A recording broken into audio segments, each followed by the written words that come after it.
Bonsoir, bienvenue au Ciné-Club du vendredi, Ciné-Club du mois de janvier 2019. Avant toute chose, vous souhaitez les meilleurs vœux, à vous aussi bien sûr les amis. Meilleurs vœux, beaucoup de bonheur et surtout beaucoup de santé pour cette année 2019. Premier Ciné-Club donc de l'année 2019. L'équipe Andrés, Pedro donc et moi-même, Pedro is back. On dit, pour ce soir un ciné-club spécial tout court. Spécial tout court, pourquoi? Parce que aussi bien sur YouTube depuis bientôt presque 3 ans qu'à l'époque de nos débuts, en 2010, jamais en un peu plus de 8 ans, on avait projeté un western ici à la maison au ciné-club. Tout à fait. Donc, on s'était promis de le faire pour cette année 2019 et on va tenir notre promesse d'ici quelques instants. Projeter un western, mais lequel? Le plus jeune d'entre nous n'était pas trop chaud pour un western millésime 50-60. Les plus, on va pas dire les anciens, les plus mûrs d'entre nous était pas très chaud pour un western millésime 2000, hein, à part quelques Tarantino. Et encore, ceux qui me connaissent bien savent que moi personnellement c'est pas trop ma tasse de thé. Donc on a décidé de taper au milieu et on a trouvé une petite pépite, je pense même une belle pépite, début des années 90, en 1992, le film Unforgiven. Unforgiven en anglais, impitoyable en français. Donc voilà, fiche technique de ce western, Unforgiven, film réalisé en 1992 par Clint Eastwood. Il prend quasiment, il prend une très grande partie de l'affiche parce que il est en même temps acteur et réalisateur. On va d'abord commencer par sa carrière de réalisateur. Que dire de la carrière de réalisateur de Clint Eastwood si ce n'est que à chaque fois ou presque qu'il réalise un film, qu'il s'intéresse à un sujet, celui-ci finit quasiment toujours par une récompense à la cérémonie des Oscars. Enfin, quelques films en vrac qui ont été récompensés ou pas, mais des titres qui ont quand même marqué sa carrière en tant que réalisateur. Vous pouvez m'aider si j'ai un petit blanc, mais là, comme ça, vu de pif, il y a Invictus, Mémoire de nos pères, Lettres d'Iwo Jima, Grand Torino, Sur la route de Madison, dernièrement Sully, avec Tom Hanks, le fameux pilote d'avion, 7h15 pour Paris, Invictus, Un monde parfait. Peut-être un moins connu. Joue pour moi, Misty. C'est une histoire très spéciale, mais très très bien. Impitoyable. Il en a fait vraiment, bien sûr, comment ne pas le citer, Million de Dollar Baby. Million de Dollars. Million de Dollar Baby. Donc voilà, dire que c'est vraiment un phénomène dans le genre, un très grand réalisateur. Niveau casting, encore lui, mais pas que, parce que j'insiste, il est vraiment entouré vraiment des monstres du cinéma. Niveau casting, nous avons Clint Eastwood, Morgan Freeman, Richard Harris, Gene Hackman, entre autres. Franchement, une fameuse brochette. Pour les récompenses, comme on venait de dire, quasiment toujours une récompense au bout. Ici pour Unforgiven, c'est quand même 4 Oscars, dont bien entendu celui du meilleur réalisateur et meilleur film. Dire qu'il a failli faire un coup double, parce qu'il était nominé aussi en tant que meilleur acteur. Donc c'est quand même 4 Oscars. On ajoute à ça 2 Golden Globes, donc ça nous promet normalement une bonne soirée. Dire aussi que Pedro et moi l'avons déjà vu, on a chacun, on s'en souvient plus ou moins parce que ça fait quand même quelques années. Tu t'en souviens toi, Pedro, encore? J'ai quelques souvenances, mais bon, il y a certaines choses, certaines images qui s'estompent, que je ne vois plus, donc que je vais me rappeler. Ça va faire du bien de le revoir. Bien sûr. C'est en 92. 1992. Il avait fait C'est la date de ma naissance, en fait. Eh ben, j'allais en venir parce que j'allais dire, Pedro et moi Andrés, une fois de plus, découvre le film. Oui. Comme quasiment à chaque fois dans notre soirée, mais c'est pas une critique du tout. Au contraire, moi perso, je t'envie parce que franchement, c'est génial de découvrir comme ça des monuments du cinéma. Enfin, en tout cas pour moi, on en discutera après. Et donc, tu dis que tu es né en 1992. Je suis né le 6 janvier 92. Donc, bah voilà, tu as un film de ta naissance. Ouais, de ma naissance. Donc, tu vas voir qu'en 1992, on faisait déjà assez bien les choses, en tout cas pour moi. On verra. Je suis curieux de savoir ton avis. On vous envoie tout de suite la bande-annonce, question peut-être comme nous de vous donner envie de le revoir ou si vous êtes comme moi de le racheter, de le collectionner. Et on se retrouve juste derrière pour donner notre avis, nos critiques et parler donc de cette époque fabuleuse qu'était l'époque de l'Ouest américain, l'époque des cow-boys. Donc à tout de suite. Step over to the office and get the bullwhip. A whipping? That's all they get after what they've done? Get out of there! It was a matter of honor. They're paying $1,000 to whatever kills the two boys that cut up Delilah. In a time when lawmen were killers. What are y'all looking at? You English, Bob? Outlaws were heroes. Well, I thought that you were dead. Hell, I even thought I was dead. Till I found out I was just in Nebraska. And a bad reputation. You're the one who killed William Harvey and robbed that train over Missouri? Was as good as gold. My guess is you're calling yourself Mr. William Money. Say what? You don't look no meaner than hell, cold-blooded damn killer. I ain't like that anymore, kid. $1,000 reward, Will. Nobody's gonna come. So you still have that Spencer rifle, huh? Yeah. He's my partner. If he don't go, I don't go. What's it come to 3 ways? Just because we're going on this killing, that don't mean I'm gonna go back to being the way I was. Are you really gonna kill them cowboys? I do not like assassins or men of low character. We ain't bad men no more. We're farmers. You're a lot of savages! A bunch of bloody savages! Assassins! Well, I guess they have it coming. We all have it coming, kid. Some legends will never be forgotten. Some wrongs can never be forgiven. Any man don't want to get killed. Better clear on out the back. Unforgiven.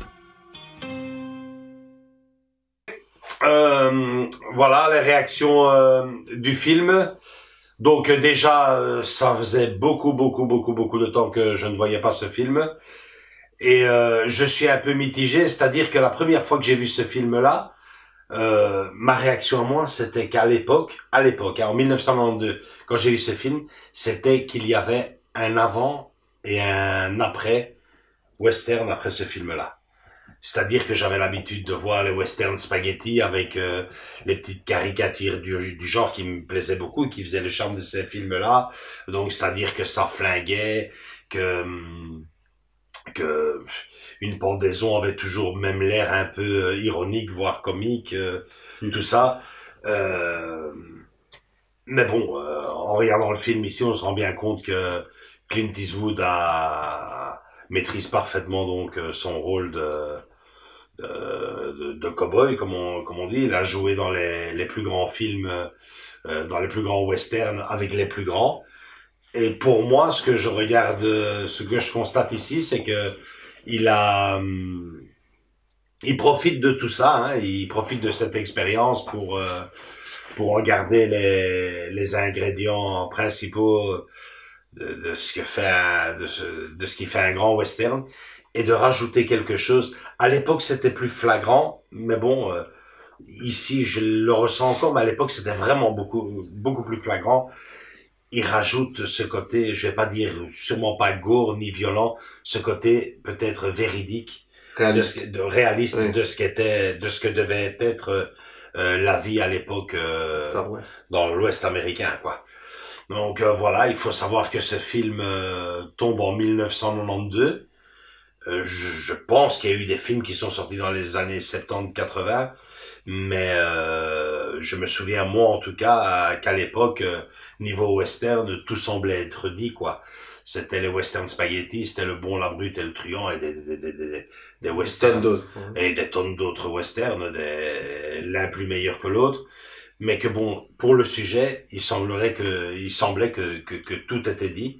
Et puis il y a eu ce film-là qui est tombé un peu de nulle part. Je ne pense pas qu'un réalisateur à l'époque aurait mis un paquet de pognon. Enfin, bien que un an avant, il y a quand même eu Danse avec les loups qui était sorti. Mais bon, est-ce qu'on peut considérer ça comme un... Ici, on ressent vraiment le vrai western. Tu vois ce que je veux dire? C'est pas la même... on peut pas comparer Danse avec les loups avec celui-ci. Celui-ci, c'est quand même le vrai western. C'est le hors-la-loi repenti. C'est le shérif. C'est le règlement de compte. C'est le western, quoi. Donc voilà, quoi. Je pense que pour l'époque, Clint Eastwood prend un fameux risque de mettre le paquet, parce que franchement, Gene Hackman, Richard Harris, Morgan Freeman, tout ça faut payer. Mais bon, bien lui en a pris, parce que franchement, il a bien été récompensé. 4 Oscars, 2 Golden Globes, et moi perso, j'ai adoré à l'époque et j'ai bien aimé. Il me paraissait beaucoup plus rentre dedans à l'époque. Mais bon, c'est vrai que les westerns que j'avais vus jusque-là à l'époque, c'était Pan, il tombe du 4e étage, pas une goutte de sang. Ici, c'est quand même ça commence à être quand même un peu plus explicite, quoi. Mais franchement, ouais, non, j'ai apprécié. Pedro? Eh bien, moi, je vais vous dire ceci. En réalité, oui, c'est un western spécial, il est un peu à part, peut-être qu'il s'inspire sur les westerns précédents, mais dans celui-ci, si on remarque bien, il y a ce qu'on appelle, le film s'appelle Impardonnable, et c'est exactement cela. Ça veut dire... Impitoyable. Oui, mais vous savez... En canadien, il l'appelle Impardonnable. Il avait deux... Oui. Ouais. Parce que si on regarde bien, si on traduit... Oui. Unforgiven, ce n'est pas impitoyable. C'est impardonnable. Forgiven, c'est pardonner. Ouais. Et unforgiven, on ne pardonne pas. Ouais. Et effectivement, c'est ça. C'est en réalité donc une vengeance qui va jusqu'au bout.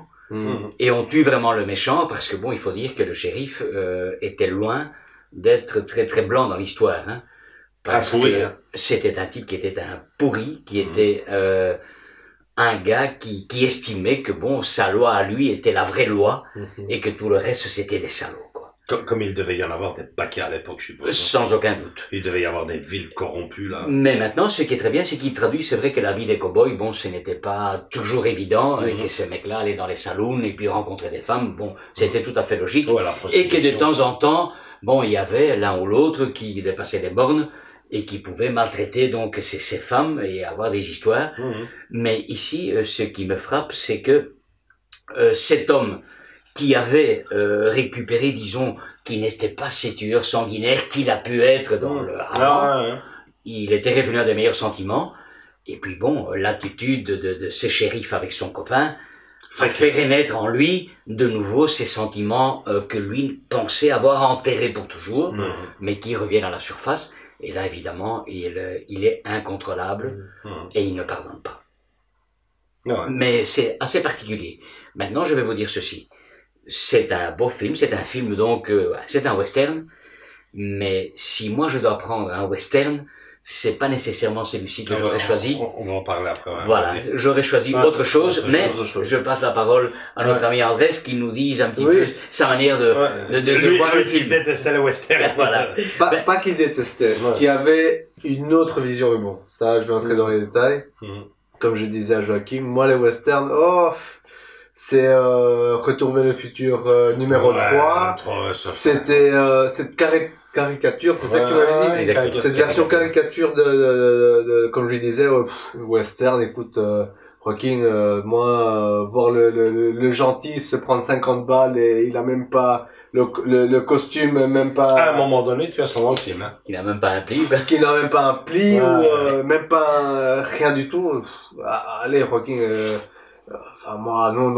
Moi, j'étais très réticent, ça c'est clair, je vais pas me mentir. Mais comme tu m'as dit, là, c'est une autre facette. Comme tu as dit, la partie réaliste, où tu vois les prostituées se faire comme... Enfin... Taillader, là. Taillader carrément. C'est un monde de sauvage, hein. Et quand tu vois quand ils sont dans les plaines en train de camper, sous la pluie et tout, tu vois. C'est autre chose que quand tu vois le gars toujours bien nickel, enfin le gentil, le sauveur de tout le monde. Tout Ouais, de ça, ouais. Il est nickel, le gars, il a même pas... Non, l'autre, il attrape la fièvre tellement qu'il a... Voilà, il est malade, il est malade, il est comme ça, c'est très réaliste. Ouais, mais c'est très réaliste. C'est passé comme ça. C'est exactement comme ça. Et c'est ça que j'ai aimé aussi. C'est ça qu'il essaye de montrer, il garde toute l'expérience qu'il a semée en travaillant avec les plus grands et pour les plus grands. Il garde ces ingrédients-là qui faisaient les charmes de western, parce que plus d'une fois on sourit quand même, hein, il faut un peu les fous, hein. Au début, par exemple, quand il fait le test avec les flingues, là, qu'il tire et il rate tout. Même l'autre. Et à la fin, il prend un gros bazar, bam, il tire.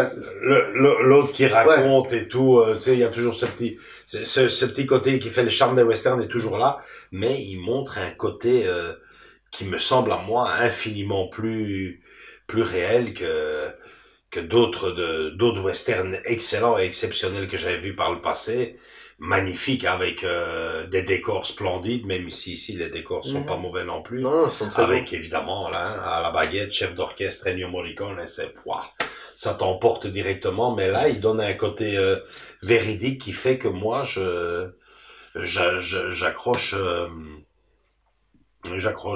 franchement, ouais, c'est très bon. Et comme je disais là tantôt, ce film-là tombe en 1992.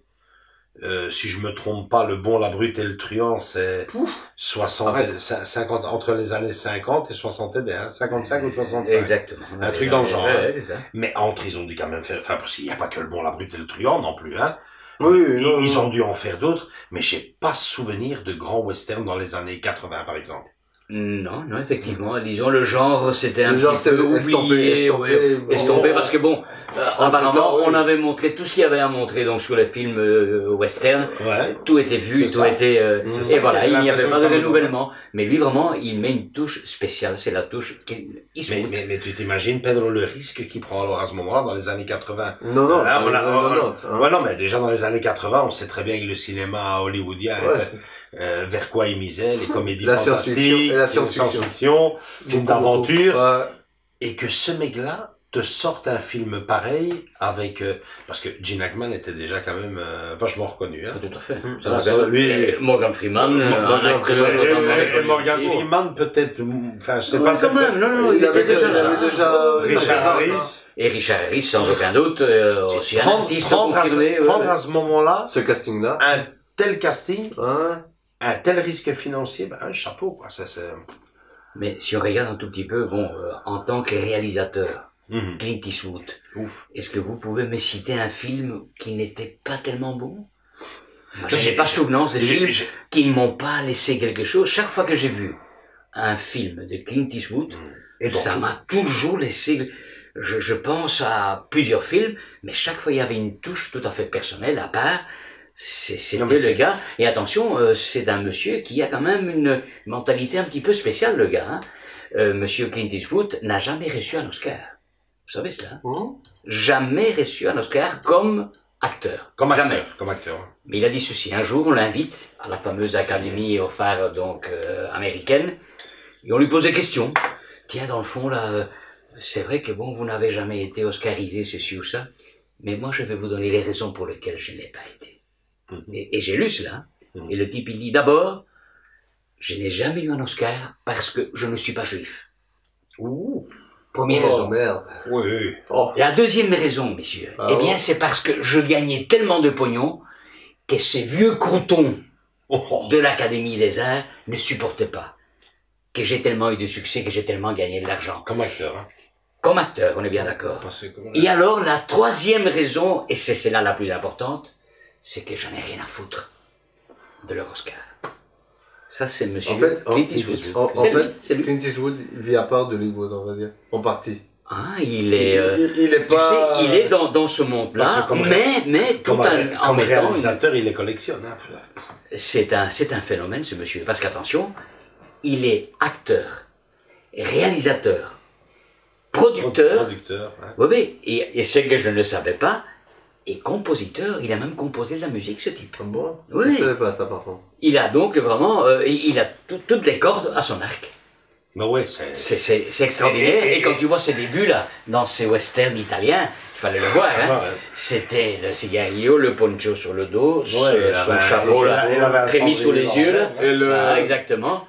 Et alors, un de ces films là, qui était assez spécial, il était là avec son cheval et il y avait un chien qui se baladait avec lui. De temps en temps, il enlevait son mégot de sa bouche et il cachait sur le chien un truc invraisemblable.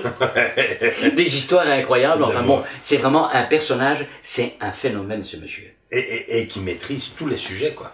Et c'est ça, parce que on ne peut pas le juger sur un film uniquement de western, un film policier, donc style Inspecteur Harry. Inspecteur Harry. Il a touché un petit peu à tout. Et il s'intéresse. Film d'amour, film des drames. Il s'intéresse à tout, là. J'avais vu, parce que bon, évidemment, c'est plus un secret, j'adore Tom Hanks. Il a même réalisé le film du fameux pilote, là, qui a réussi à se poser sur un lac, là. Amérissage. Ouais. C'est hallucinant, l'attentat, là, qui a eu sur le tram, sur le train. Je pense que c'était Amsterdam-Paris, hein, non, c'était... le train. Pour Londres. Non, c'était pour aller à Londres. C'était pour aller à Paris. France, Londres. C'est ça, donc... ou Amsterdam-Paris, je sais pas. Voilà, c'est ça. Un truc du genre. Ouais, pour les Américains sont intervenus, là, les garçons. Exactement. Et là aussi, il nous sort une facette exceptionnelle, c'est que le gars, il fait, je vais faire l'histoire, va faire le film, jusque-là, pas de problème. Et pour prendre le rôle, donc, de ces fameux soldats américains, dont un s'est fait tirer dessus, ou deux, enfin, je sais plus, parce que je l'ai vu qu'une fois, ce film. Il fait, mais, c'est vous qui allez jouer le rôle? Il prend les 3 militaires, il fait, vous allez jouer, il les fait jouer, quoi. Ah, je l'ignorais totalement, que c'était vraiment les vrais, donc. Ouais, c'était les vrais. Et avec, mais vraiment, il pousse le truc véridique, que même les vêtements et tout, du moment, ce qu'il portait donc à ce moment-là, lors de... Il y en a un, et on aime bien le football, il y en a un, il est avec le maillot je pense que du Bayern Munich. Il était là, je pense qu'il partait d'Allemagne ou, enfin, je sais plus comment ça se passait, mais il y en a un qui est avec un maillot de foot et tout.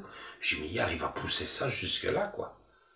Les vrais militaires, et en même temps, par la même occasion, tu vois, l'attentat, l'attaque terroriste dans ce fameux train, comment ils interviennent. Et il en profite pour faire un hommage à ces 3 militaires, puisque le début du film commence sur la jeunesse de comment ils se sont connus, comment ils ont un peu évolué. Un petit peu, donc la vie des 3 soldats, des 3 jeunes soldats. Avec à l'arrivée, donc à la fin du film, des images et des petites vidéos authentiques où ils sont reçus à l'Élysée, je pense, par... Tout à fait, par les autorités françaises. Hein, donc, vraiment, chapeau, quoi. Ils maîtrisent tout, quoi. Super, mais c'est franchement, tu regardes le film, là, sur la route de Madison, tu te dis, oh non, moi, franchement, comme un film romantique, c'est bon. Tellement bien fait, quoi. Très, très bien fait. Mais évidemment, il avait quelqu'un qui lui donnait la réplique qui était aussi... qui est excellente. C'est Meryl Streep. Meryl Streep, mais c'est lui qui réalise. Ah non, mais c'est lui qui réalise. Hein.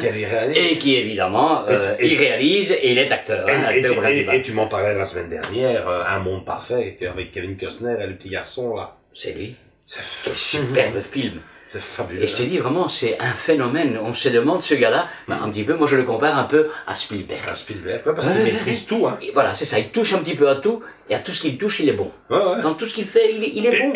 Et même quand ça paraît ridicule, les cow-boys de l'espace. Tu vois, Clint Eastwood, déjà. Arrête, quoi, t'es là avec ton truc de la NASA et tout. le mec, il parvient à faire ce film et il n'est pas déplaisant. Hein. Absolument. Évidemment, c'est Clint Eastwood, cachet, pour ce film, il faut savoir que les Cowboys de l'espace, ça paraît con comme mes pieds, le titre. Mais tout est tourné dans les... Enfin, beaucoup de scènes sont tournées dans les locaux, je veux dire, dans les centres de la NASA. Utilisés par la NASA, c'est sûr. Le mec, évidemment, c'est moi, donc vous pouvez faire une petite faveur, les gars, parce que... Donc, c'est vraiment... Ah ouais, tu disais Pedro, ouais, le dernier film, là, ça c'est quelque chose. Qui vient de faire ici maintenant, dont je ne me souviens pas très bien du titre. La Mule. La Mule. Ouais.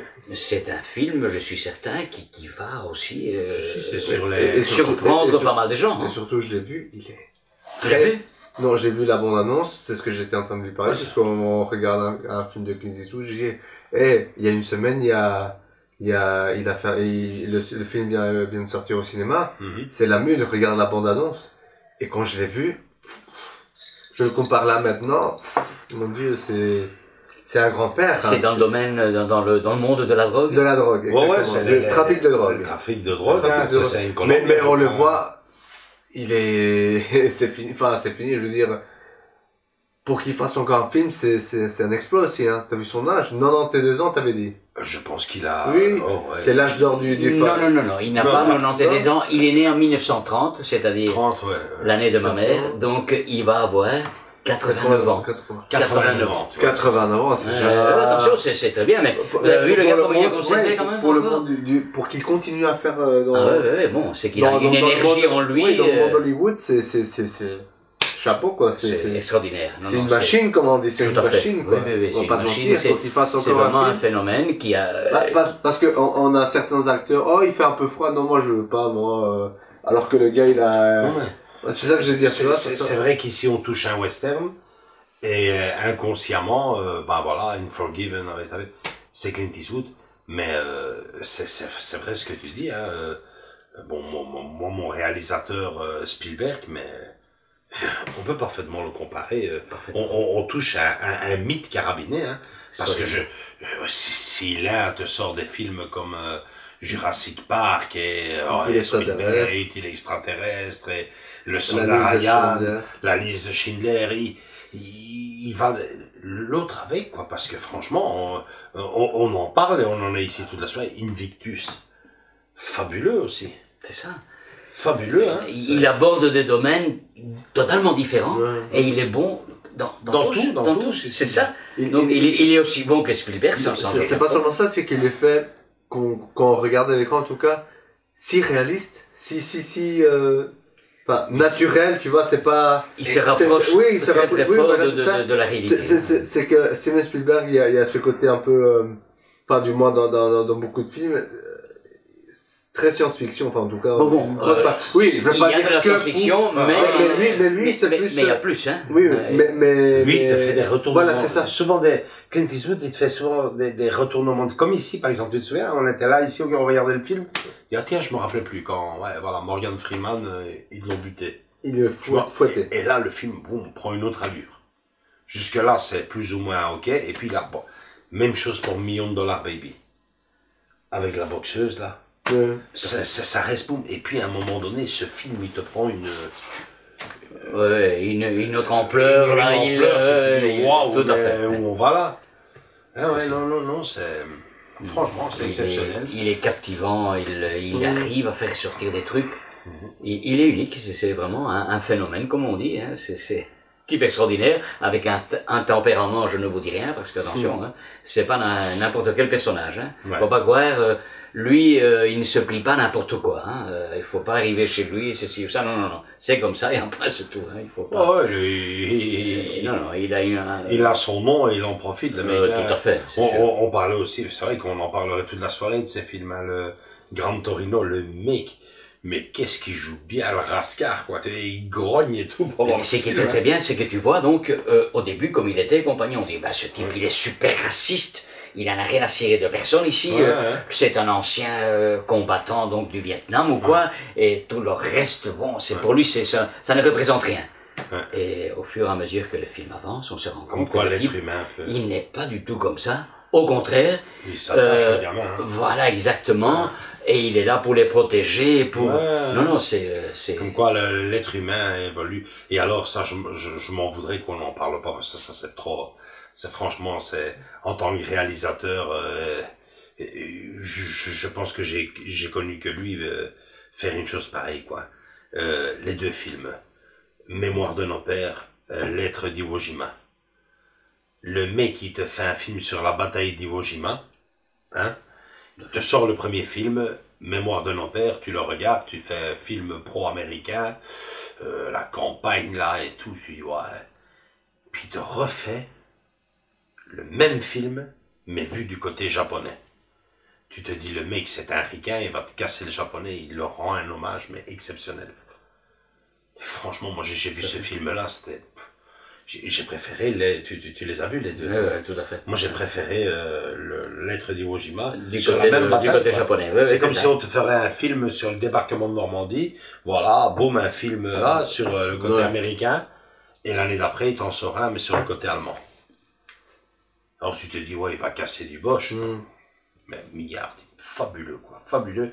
Comment est-ce qu'il peut aller chercher... Et se rapprocher de la réalité, c'est surtout ça, quoi. C'est qu'il essaie de faire vivre ce qu'un soldat américain ou un soldat japonais pouvait ressentir. C'est ce qu'il arrive à faire, le réalisme, sans la propagande pro-américaine. Hein. Exactement, c'est ça, quoi. Ce qui n'est pas évident, hein, parce que ce genre de film...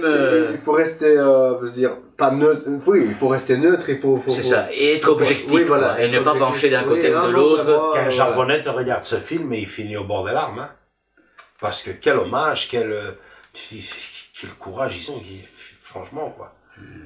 Quelle mentalité, quelle culture, enfin, je sais pas, non, il est exceptionnel.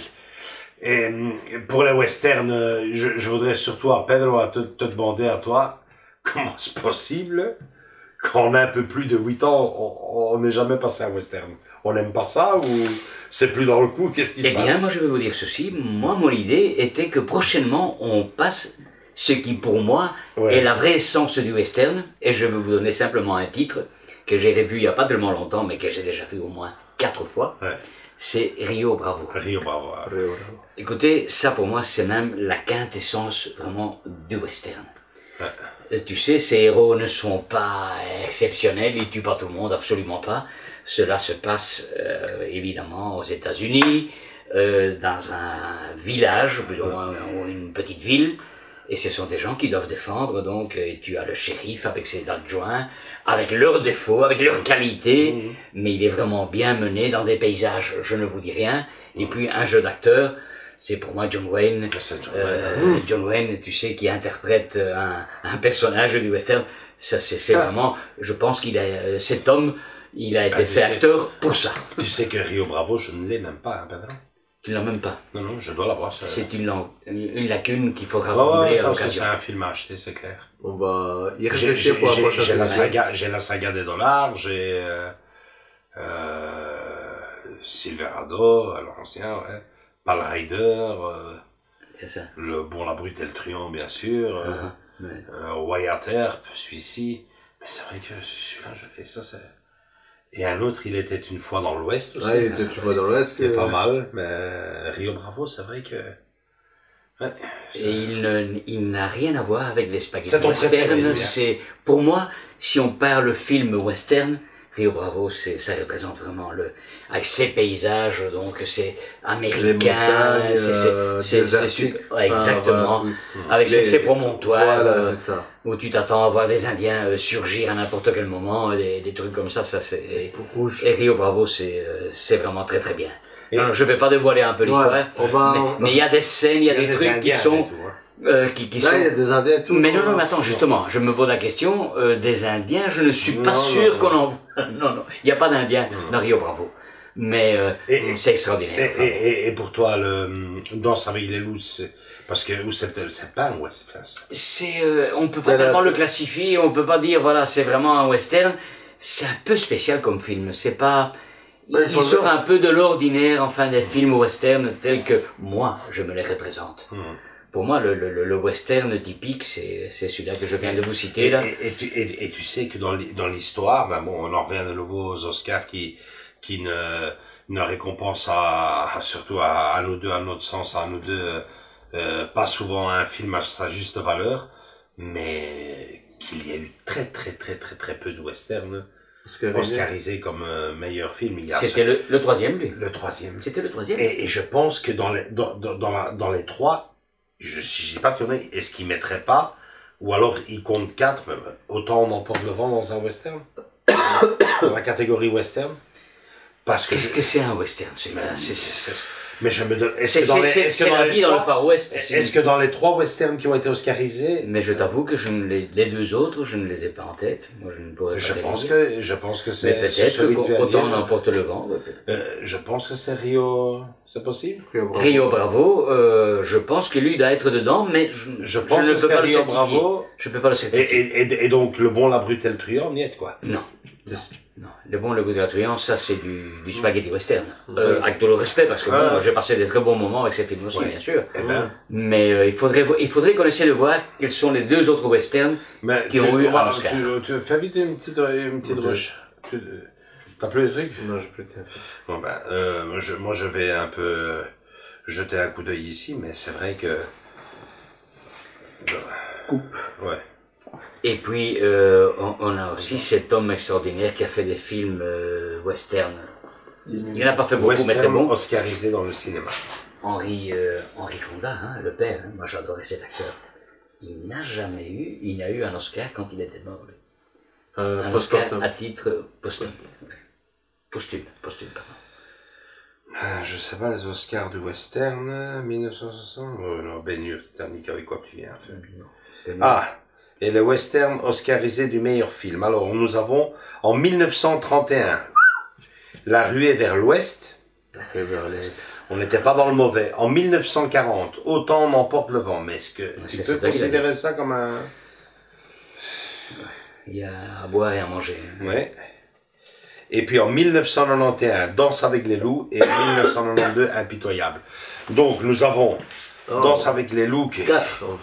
Donc, ils sont 4 ce mois-là. Ouais, 4. J'en avais entendu parler de 3, mais il y en a 4. 4. Il y en a 4. La ruée vers l'ouest, sûrement. Autant m'emporte le vent, moi je suis... Ce n'est pas pour moi, c'est pas réellement... Et Danse avec les loups, on va dire que... c'est dans l'époque. C'est le nord, le sud. La fin de l'époque plutôt. Avec les Indiens. La fin de l'époque plutôt. Oui. Et l'inclut. En tout cas... Il est Impitoyable, c'est un vrai western.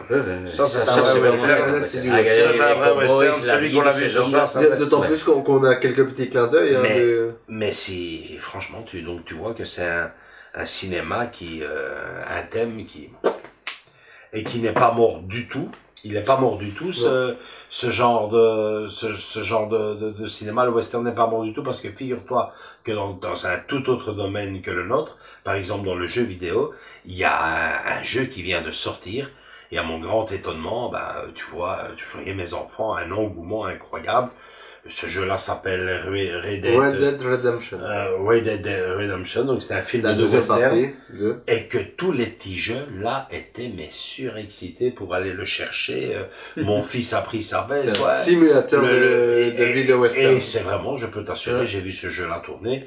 Et c'est vraiment un western. Donc je veux dire que le mythe du cow-boy n'est pas mort du tout, puisque il a un certain succès, et d'après ce que je vois, même un très gros succès. Un succès certain. Dans le jeu vidéo. Dans le jeu vidéo, quoi. Donc, c'est bien.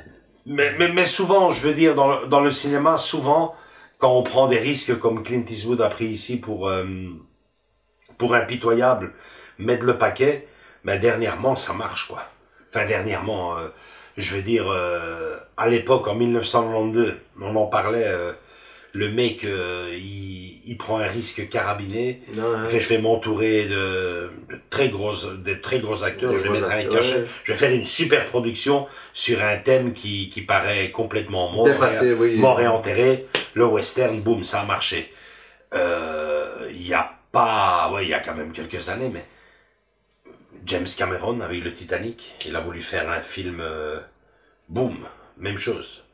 Ouais, parce que le film du Titanic, Oui, je comprends. on se rappelle du film en noir et blanc et tout, le mec... Ah, il y a eu...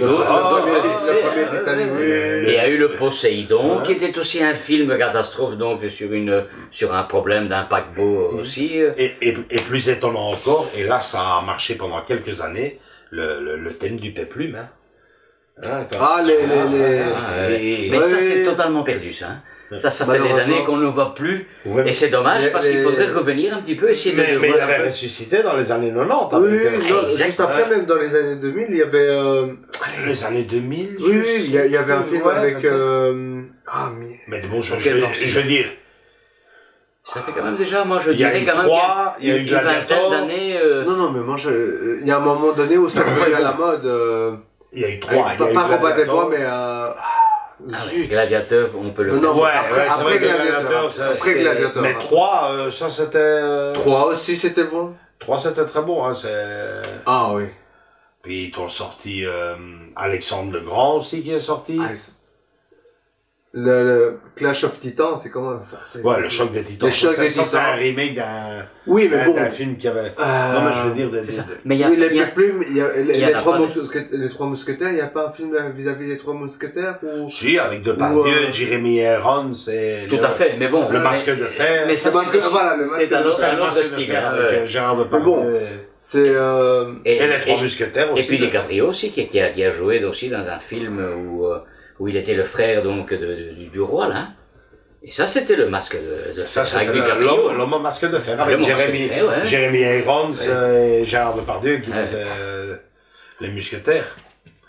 Ouais, donc je veux dire que c'est des trucs qui paraissent... Ouais, qui se perdent. Malheureusement, ça se perd. Il y a beaucoup, maintenant, pour le moment, beaucoup de science-fiction, de fantastique, comme tu le dis souvent. Il y a beaucoup. Moi, je veux dire, quand tu lances un peu plus, enfin, un thème comme ça, que tu mets le paquet, avec tes idées et tout, ça marche. Maintenant, ce qui marche plus du tout, et ça, c'est la magie d'une œuvre formidable ou du cinéma, je sais pas c'est quoi, mais par exemple, quand tu essayes de faire des remakes qui touchent des monuments comme les 10 commandements, j'ai vu T'as vu un remake? Bien sûr. Il y a eu un remake? Le film qu'ils ont... Les Bénures, je pense. Les Bénures, c'est différent. Les Bénures et des 10 commandements. Il y a aussi eu... Ben ouais, roi d'Égypte ou je sais pas quoi, God of Égypte. Oui, je vois ce que tu veux dire. Oui. Le dieu d'Égypte, c'est pas... Ouais, mais il traverse la mer. Exactement, oui, avec cet acteur, je pense. Est-ce que ce n'est pas Christian Bale? Christian Bale, Batman. Noé aussi, ils avaient fait... Non, avec Emma Watson, c'est ça? Oui, avec Emma Watson, oui, elle était là-dedans, avec celui qui jouait dans le Gladiateur. Mauvais, Ridley Scott, non, pas Ridley Scott. On a compris. Celui qui a joué dans le Gladiateur et Emma Watson. Franchement, c'était un solide flop, là. Noé, c'était... franchement bon. Et Ben-Hur, je me suis dit, mais qu'est-ce qu'ils nous foutent là? J'ai regardé le film, il a son...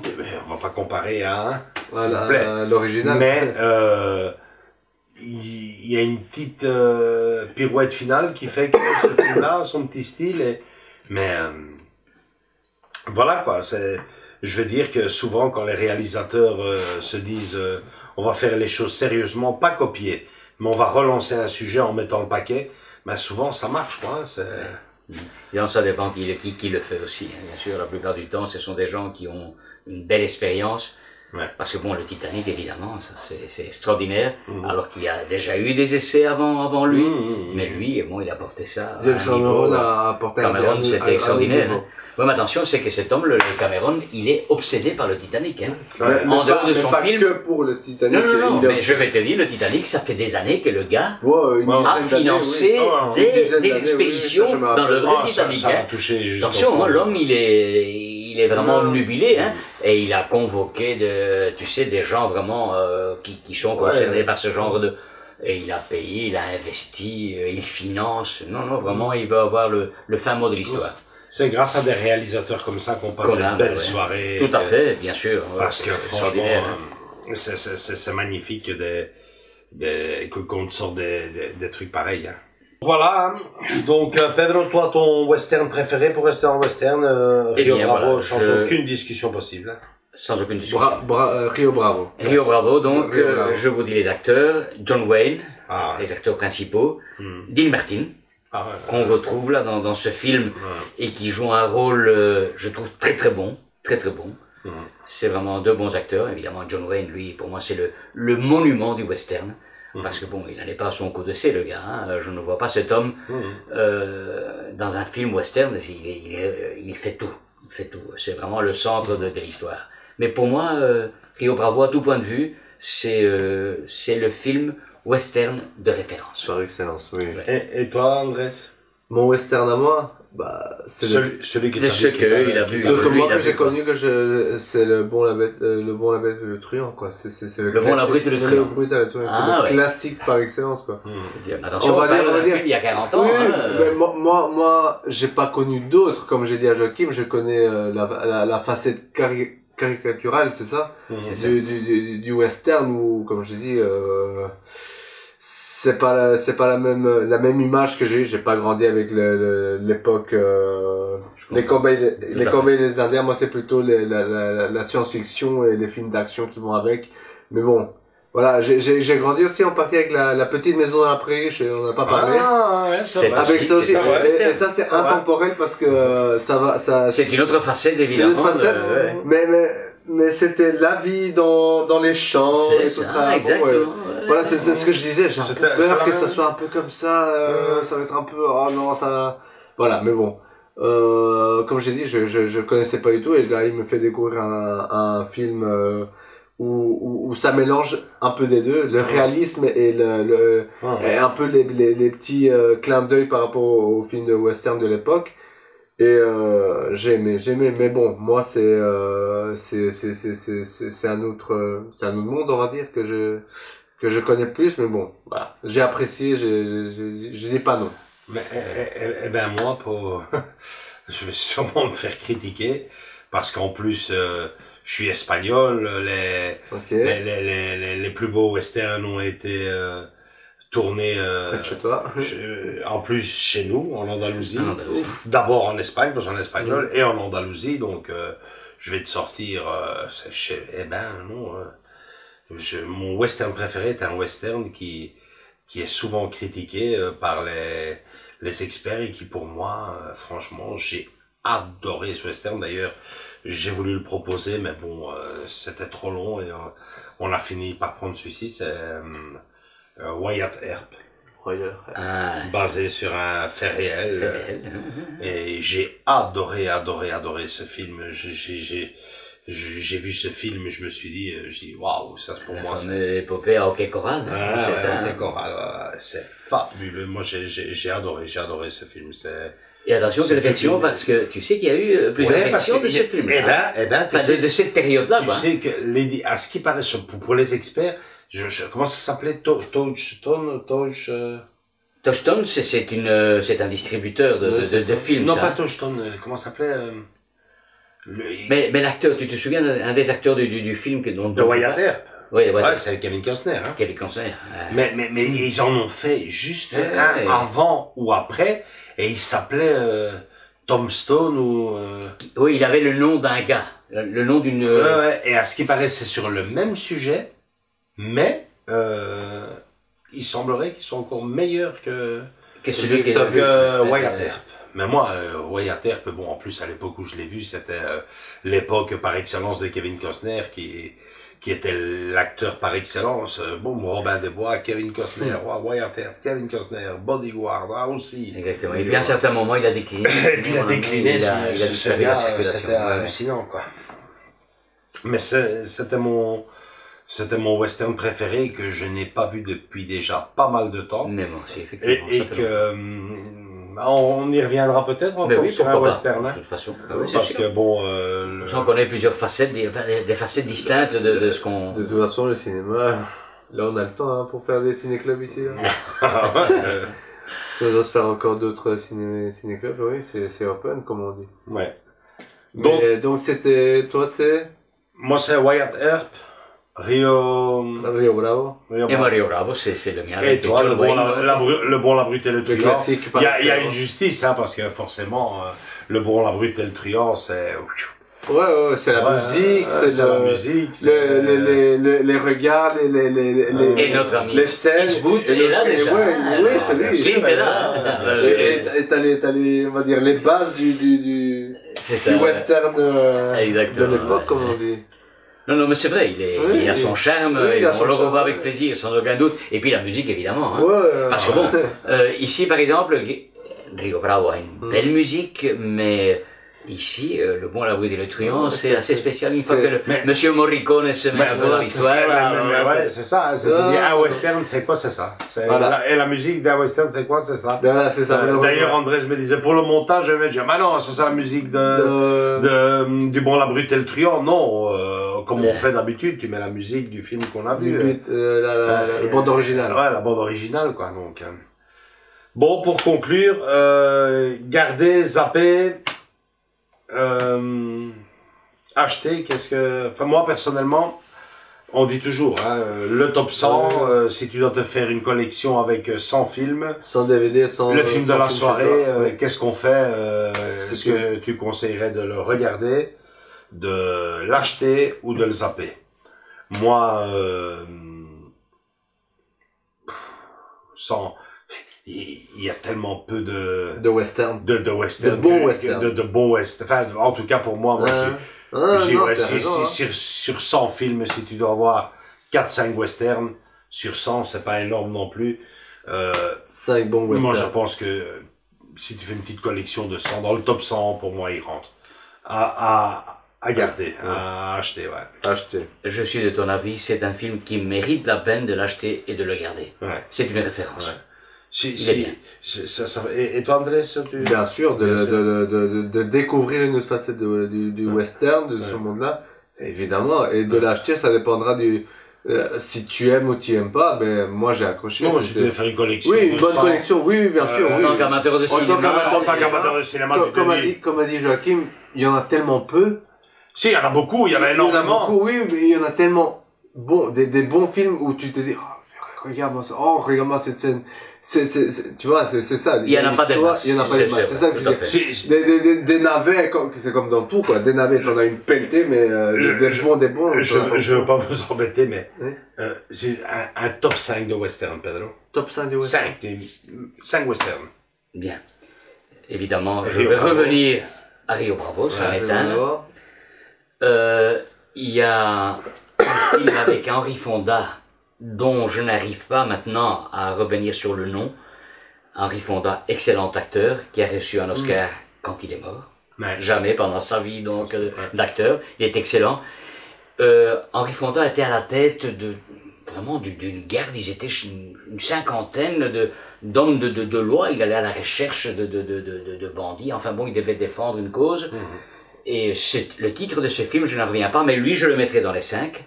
Celui-ci, sans aucun doute. Impitoyable, impardonnable, dans les 5 aussi. Ça m'en fait 3. Le Bon, la Brute et le Truand, parce que c'est une référence dans les spaghetti western. Il faut le mettre dedans par sa musique, par le jeu d'acteur, par cette ambiance assez spéciale, parce que bon, le Bon, le Brute et le Truand, et le Truand, c'est vraiment des personnages qui étaient dans ce film. Donc ça, c'est le 4e. Quant au 5e, bon, là, je me vois plus, je vois une difficulté, je vois pas très bien qui mettre comme 5e film. Mais peut-être que vous en voyez un autre. Moi, je dirais, dans un ordre, parce que je ne saurais pas dire, pour White Air. Le Bon, ils sont dans les 5, là. White Air, Le Bon, la Brute et le Truand. Impitoyable. 3. Il était une fois dans l'Ouest, j'ai aimé. Oui. Et maintenant, excusez-moi, je reviens sur mon 5e, La Horde Sauvage. Ça, c'était Henry Fonda. Ça, c'est un film qui est bon, moi j'aime bien. La Horde Sauvage. Pour dire que, tu sais que moi, Django. La nouvelle version ou l'ancienne version ou la nouvelle version? Non, c'est Tarantino, hein. La dernière, hein. Attention, Django, là, parce que il y avait une autre. Je suis pas, parce que pour un cinéphile, il y en a qui me l'ont dit, comment est-ce que tu peux pas aimer Tarantino? Eh ben voilà, tiens, je vais lui laisser une petite place pour le 5e. Pour le 5e, Django. Django. Parce que Django! C'est vrai qu'on peut... Et toi, Andrés? Bah, je n'ai pas des masses, hein. Évidemment, pour lui, il est plus difficile. Donne-nous un top 3. Il n'a pas l'historique. Bah, t'en as déjà deux. Le bon, la brute et le truand. Celui-ci. Forgiven. Le troisième, c'est difficile, hein. J'ai que des navets, on va dire, quoi. Arrête, hein. Mais bon, dans ceux que tu as à ton esprit, là, celui qui te vient et qui pourrait faire partie de ton trio, là. Attends. Bon, que j'ai beaucoup, j'ai apprécié, Que tu as apprécié, bah ouais, c'est ça. Allez, Cowboy et Envahisseur, j'ai apprécié aussi. Ah, ouais, c'est mais c'est parce que c'est un peu science-fiction, mais ça se passe dans le Far West, j'ai aimé, hein. Ouais, les Cowboy, ouais. Il était original. Cowboy et Envahisseur, c'était original dans une, voilà, comme celui-là. Et surtout, il y a notre copain, Harrison Ford, il faut pas... Ah ouais, Harrison Ford. En tant que, voilà. Ça paraissait un navet d'entrée de jeu. Oui. Et puis j'ai regardé ce film, je dis, ben, c'est pas mal finalement. Ouais, c'était pas mal. Les extraterrestres, c'était des trouvailles, quelque chose. Mélanger un style à l'autre, c'est vraiment... Et un film qui ne me paraissait pas mal, on n'en a pas parlé aujourd'hui, et je l'ai là. C'était un film que la musique, si je me souviens bien, avait été... Il y avait du Bon Jovi là-dedans, ça s'appelait les Young Guns. Les Young... C'est l'histoire de Billy the Kid, je pense. Exactement. C'est vrai qu'attention, Billy the Kid, c'était pas n'importe qui. Ça, c'était un personnage. C'était pas mauvais, ça. Young Guns, hein. Oui, parce qu'à un certain moment, notre ami Paul Newman a joué dans un film aussi du Far West, où il a interprété le rôle de Billy the Kid. De Billy the Kid. Ouais, attention, c'était un personnage qui existait d'ailleurs. Billy the Kid, c'était... oui, il avait la gâchette facile, le mec. Hein. Ça sortait son flingue vite fait là. Mais effectivement, Young Guns. Et là, on parle, donc, c'est de la vie de Billy the Kid. Hein. Mais voilà. C'est vrai que c'est un genre qui n'est pas mort du tout. Hein. Il y a qu'à voir maintenant, comme je le disais, les jeux vidéo, puis tu vas dans un parc d'attractions et tu as toujours la zone cowboy. Le western. Le western, hein, même à Disneyland, à Adventureland, tout ça. Bah bon, voilà quoi. C'était un sujet qu'on devait faire, hein, le western, c'est obligé. Et maintenant, avec le recul, on se demande 8 ans, un peu plus de 8 ans que vous avez pas fait qu'on fait le ciné-club et jamais on l'avait passé un western. On va pas attendre autant pour en passer un deuxième. Non, effectivement, je le pense aussi. Surtout qu'il y en a très peu, donc... Ouais, c'est vrai. C'était chouette, on a passé une belle soirée. À très bientôt, donc pour le mois de février. Exactement. D'ici là, passez du bon vieux temps, essayez les westerns. Je pense que franchement, ça vaut la peine, même si on a dur à un moment donné de se dire, un western. Nous, franchement, on a mis 8 ans à le faire et on regrette pas. Et on est très content de l'avoir fait. Ouais. On a vraiment passé une chouette soirée et franchement ça me donne envie de le refaire peut-être avec Wyatt Earp, mais bon là on est parti. Et pourquoi pas oui, tout à fait. On est parti, ou alors il dure longtemps le Rio Bravo. Ah, Rio Bravo, il faut tout de même compter 2h30. Hein. 2h30, ouais. Ce n'est pas triste, oui. Wyatt Earp c'est près de 4 heures, quoi. C'est 3h30. 3h30. 3h30. Alors là, il faut prendre... un marathon. Oui, ça c'est un marathon, là, et il faut prendre des provisions complémentaires pour ne pas avoir faim ni soif. Ouais, c'est clair. Un samedi après-midi, en gros. Un samedi après-midi, ouais, c'est ça. Voilà, likez si cette vidéo vous a plu. Abonnez-vous si ce n'est pas encore fait. Et vous pouvez nous rejoindre sur Instagram ou notre compte Facebook Ciné Club du vendredi. À très bientôt, c'est-à-dire au mois de mars. Salut. Salut, bon cinéma, à bientôt. Au mois de février, bien sûr. De février, j'ai dit mars. Ouais.